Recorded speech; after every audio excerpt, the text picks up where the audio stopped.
Has your organization recently gone through a growth spurt? Are you now being audited, but you weren't before? Are there a lot of complexity that a sole bookkeeper is having trouble keeping up with? If so, if you're experiencing any of those or a combination of many, I want you to stay tuned.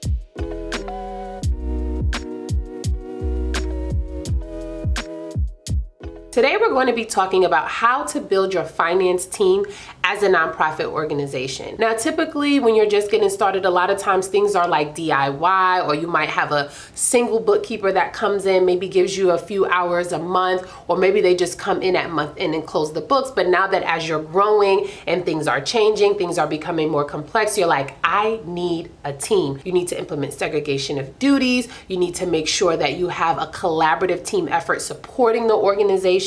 And so that's what we're going to be talking about today. Having a team that supports your finance function is crucial for sustainability and stability, for financial transparency and accountability, as well as risk management. Too often as you grow and you try to maintain that very DIY type of mindset as well as team setup, it can really lead to a lot of issues for your organization later in life. And so we don't want that to happen. So let's talk about how we can help you build out your finance function. And so in this video, I'm going to cover 3 things. Those 3 things are going to be, 1, how to assess your nonprofit's needs, right? Because there are a myriad of roles, right? So many roles that you can hire for. You're not going to need all of them. So we're going to first talk about how do we assess your nonprofit's needs. Then we're going to talk about key roles and responsibilities. And then lastly, how to create a collaborative environment. And that last one is really important, because if you have a team, but everyone is kind of working solo and not working towards some sort of common goal that then of course works up and supports the organization, then it's of no benefit to you. And so let's get started. So let's talk about how to assess your nonprofit's needs.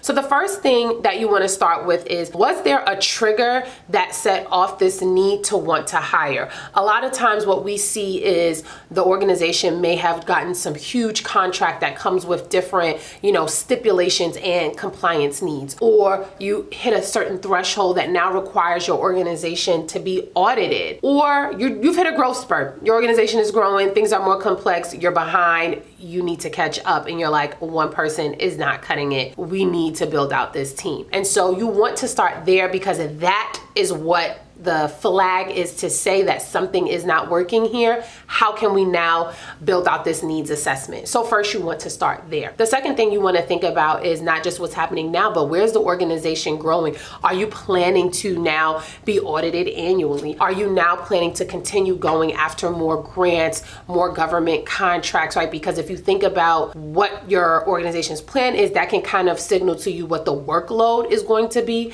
And that'll tell you, okay, maybe right now we have 1 bookkeeper, but based off of the organization's goals, we need to build this out to maybe 2. I've seen the sweet spot be in 3-person finance functions, but that also is for an organization typically that's managing like a budget of, that $5 to $7 million range. And so it depends, right? And I know we hate that answer, but it depends. So back to the needs assessment, right? So we've thought about what the trigger was. We've thought about what the organization's financial goals are. So now that we know those things, we need to identify what are the financial tasks and responsibilities that will need to happen. Is there invoicing? Is there paying bills? Is there running payroll? Are there grant reporting requirements? Who keeps up with the day-to-day bookkeeping? Typically, this can all happen in a data dump, a brain dump, right? So you sit, maybe you and your COO or operations person, you sit and you do a brain dump. Or if you have someone currently supporting you in the finance function, include this person in that conversation, because they can probably inform you better than anyone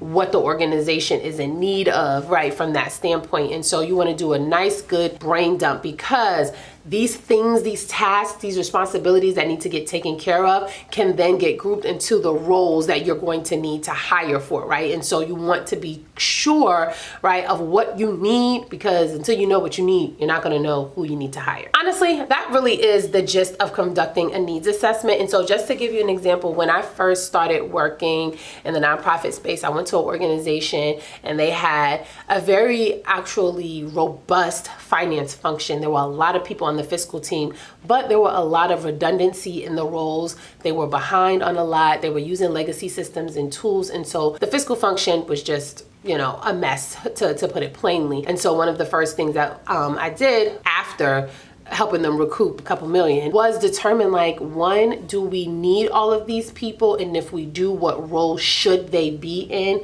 And if we don't, can we put them somewhere else? Like, what can we do, right? Because we also want to be sensitive to the fact that some of these people have been with the organization 20 plus years, 12 plus years. And so you don't just want to like put them out, but ultimately the needs of the organization does come first. And so we have to make sure that those who are hired to support the organization are actually like in a position that helps, right? And so what we did was we determined, like, at this level, the organization was like a $10 million plus organization, but they had a lot going on. They were supporting small businesses in the community. They owned multiple buildings. So they were like running like a homeless shelter, a food pantry. They also had a very robust fundraising initiatives. And so it just was a lot happening. And so what we did was we looked at what all was happening and then dumped it into a data dump to determine, one, should fiscal even be supporting some of these things? So there were some things that fiscal was doing that was like, this is going to go to property management, and this is going to go to the program leads, right? And then once we determined what would actually live in fiscal, it was organizing that around, these are the payroll/HR functions. This is what happens around grant compliance, audit management, and prep. And this is what needs to happen around the day-to-day bookkeeping and accounting. And based off of that, we determined if there were any roles that we currently had that fit that. Because if we did, boom, perfect. But then we also realized, like, wait, there was some gaps in where the organization was trying to go and what skill set that people currently have. So for some who were very willing and open to getting that training, up leveling their skill set, they were able to stay on. Those who didn't want to, they moved on. But as you can see, like, it starts that conversation of like, do we have the right people and are the right butts in the right seats, right? And so you want to make sure that you are deep diving before you start talking about job post descriptions and hiring. And so perform that needs assessment first. So now that you perform the needs assessment, let's get into some of the key roles. Now, I'm going to be talking about a couple of different roles, but just know your organization may not need all of these roles or need certain roles. And so you want to think about how high up, right? What level of strategy is happening up here to know whether or not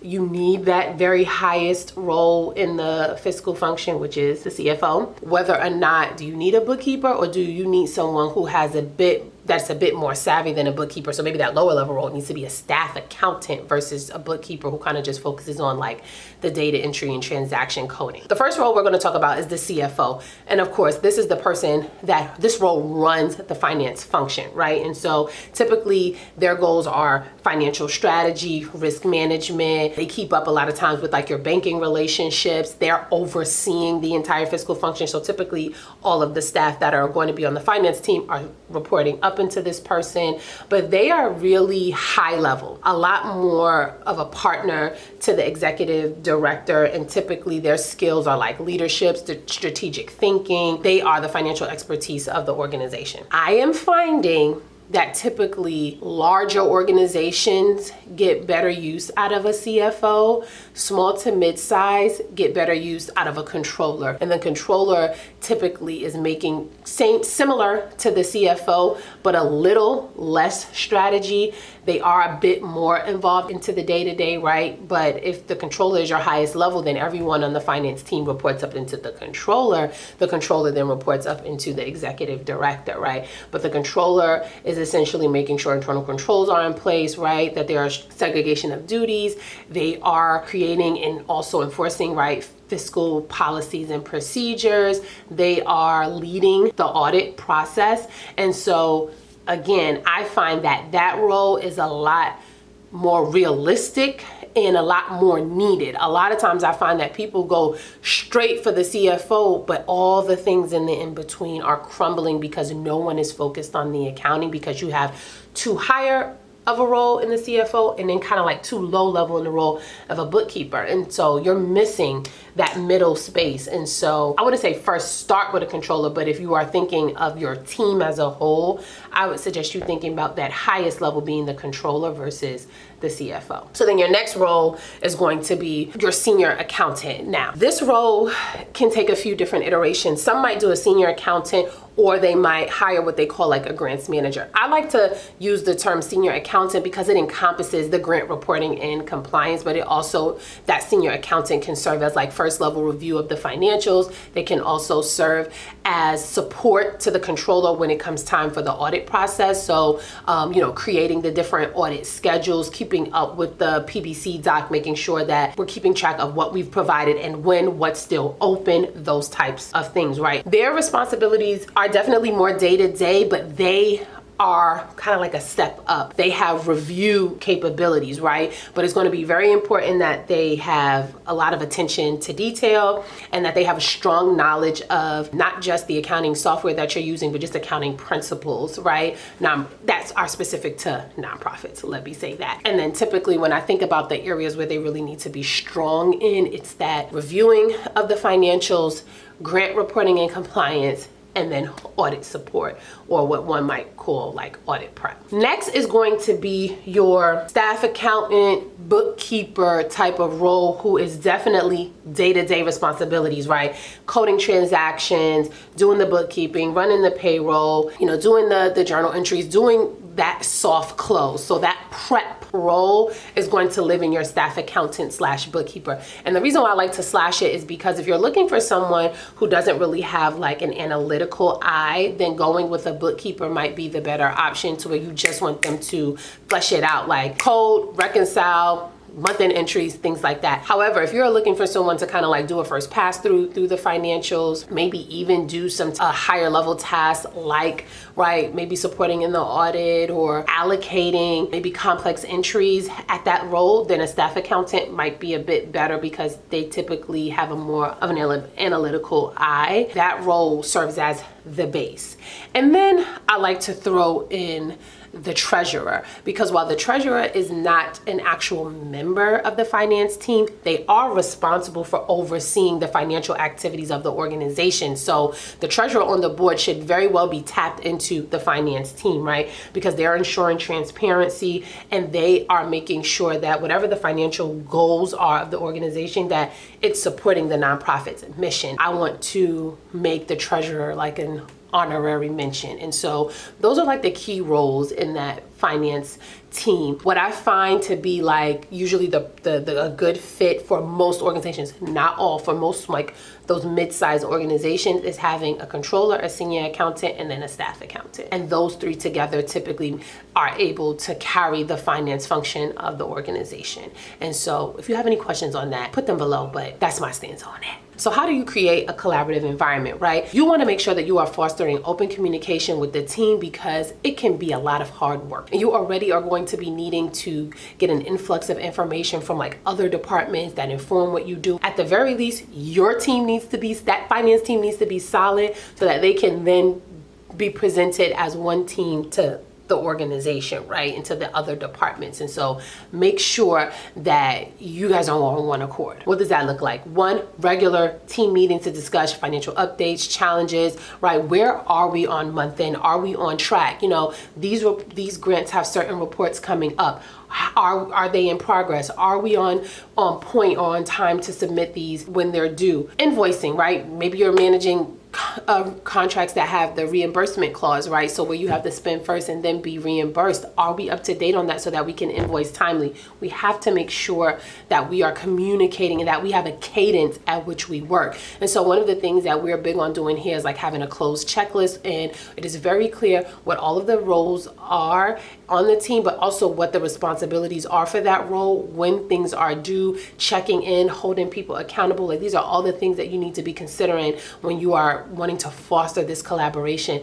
And one of the ways to do that, of course, is to have that consistent team meeting, but it's also to be using some sort of project management tool that outlines these things, so you can see the tasks, you can see who's assigned, you can see when it's due, but also you can see the progress. Like, this thing is due Friday, has it even been started yet? Because then you can check in, I see you haven't started it, it's Tuesday, like, what's going on? Are you going to hit the deadline? And if not, let's talk about what needs to happen in order for you to do that. But you can only really do that if you have some way to see visibility inside of the organization, right? You also want to encourage teamwork, working together, right? And having some shared responsibilities to some extent, because no one person should be responsible for an area from like start to finish anyway, just them, because that opens you up to, you know, fraud and things like that. And having the team work together is a really good way to foster that collaborative environment, because it's almost like you don't have a choice. Internally, we have weekly team meetings, but then also depending on the level of tier or service that we work with an organization, we are having consistent meetings. So I'll talk about our tier 3, because those are the bigger organizations that